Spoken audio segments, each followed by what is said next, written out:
Hey everyone, I'm Amanda from Mandy Lynn Plans. Welcome back for another video.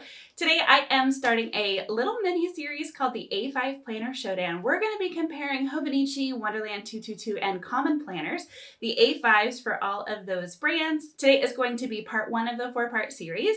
We're just going to do a brief overview of the three planners, give you a little taste of what's to come, and then in the next three videos I'll be comparing each of them a little more in detail for you.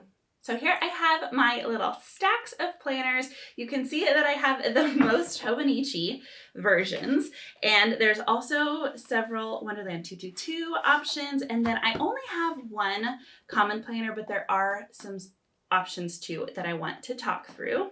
First up, we have the Hobonichis. Now, I am most familiar with Hobonichi. It is what I personally use. They have several different options. So the first option that you've probably seen the most is the full year option. So this is a Japanese version. You have your yearly spreads at the beginning, and then you have your monthly section. So all 12 months at the beginning, and then you have your weekly section, all 52 weeks. And then after the weekly section, you get into the dailies. Now there is a dated daily for every single day in the Hobonichi Cousin. So all 365 or 366 pages. There's a love-hate relationship with a lot of people with that, but that is how the Hobonichi Cousin is structured.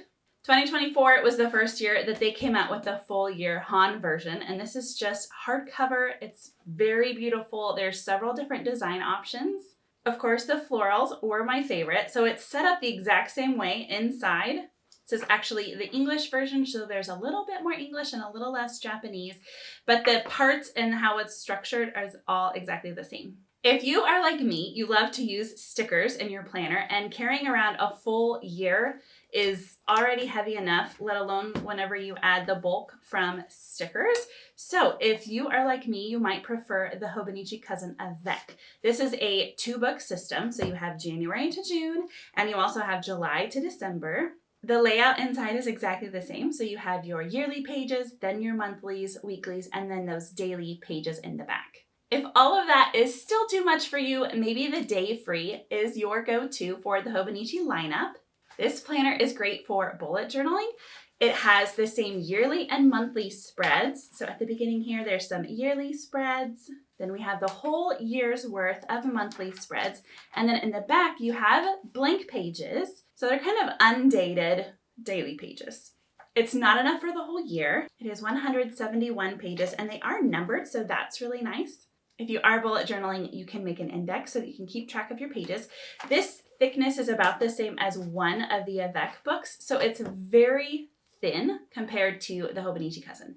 Next up, we have the Wonderland 222 planners. Now, you do have a couple of options for the Wonderland 222 A5 planners. Here you can see their standard layout is a stacked weekend.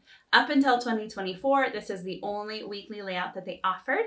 But I personally am not a fan of this because I like having a sidebar, and I like each of Saturday and Sunday to have their own column.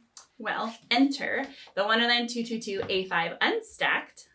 Here you can see there is a sidebar, and Saturday and Sunday have their own day. So that is great if you're like me. A big difference between the Hobonichi and the Wonderland 222 is how the planner is laid out. So instead of having all the monthlies, then all the weeklies, then all the dailies, the Wonderland 222 has the monthly spreads kind of tucked into the weekly spreads, and then at the back you have all of the blank daily pages.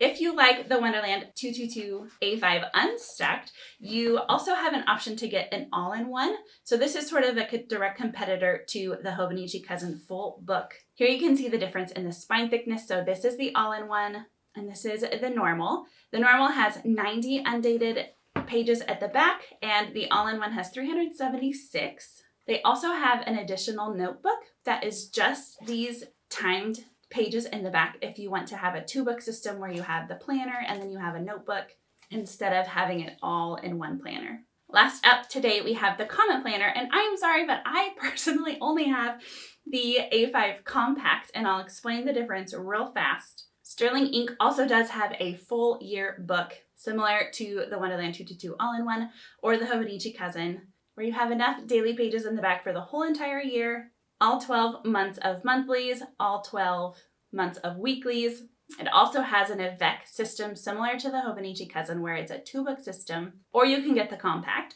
which is what I got. Whenever Catherine released all these new sizes for common planners, we bought one of all of them and it was already going to be a lot, so we went and got just the compacts of all of them. So the compact, you have all 12 months of monthlies, all 12 months of weeklies, and then you have 121 blank pages at the end, and these are my very favorite pages at the back of the book.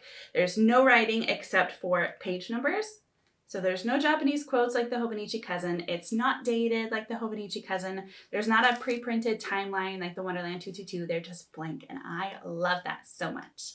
I would love to know which of these 3 is your favorite down in the comments. Be sure to stick around on Wednesdays for the rest of this little mini series where I will go page by page comparing 2 of these planners at a time. Please leave any questions that you have for me down in the comments, and thank you so much for watching. Until next time.